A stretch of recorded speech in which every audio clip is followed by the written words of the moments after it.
इधर गताब में कोयटा रिपोर्टर बिलाल फेरोज अमरादारी कर गए। जी बिलाल, तफसीलात से आगाह कीजिएगा। जी बिल्कुल, वर्ष न्यूज़ ने कुछ रोज़ कबल जो है सूबाई हुकूमत और मेट्रोपॉलिटन कॉरपोरेशन की तवज्जो हासिल करने के लिए एक रिपोर्ट नशर की थी, जिसके मुताबिक कोयटा शहर में 1156 बिल्डिंग्स ऐसी मौजूद हैं जो कि बिल्डिंग कोड की खिलाफ वर्जी में मुलविस पाई जाती हैं।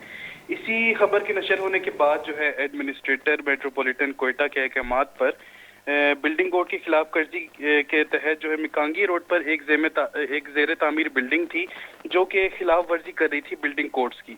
तो उसके खिलाफ जो है इंस्पेक्टर जो बिल्डिंग कोड हैं मोहम्मद अयूब और एंटी इंक्रोचमेंट इंचार्ज हैं मेट्रोपॉलिटन के अली रजा दुरानी साहब, उन्होंने जो है अपने अमले के हमरा जो है कार्रवाई करते हुए इस ज़ेर तामीर बिल्डिंग की दीवारें जो है मसमार कर दी और इसको जो है गैर कानूनी तौर पर छत डालने से रोक दिया गया है। जी जी बहुत बहुत शुक्रिया बिलाल फेरोज हमें अपडेट देने के लिए।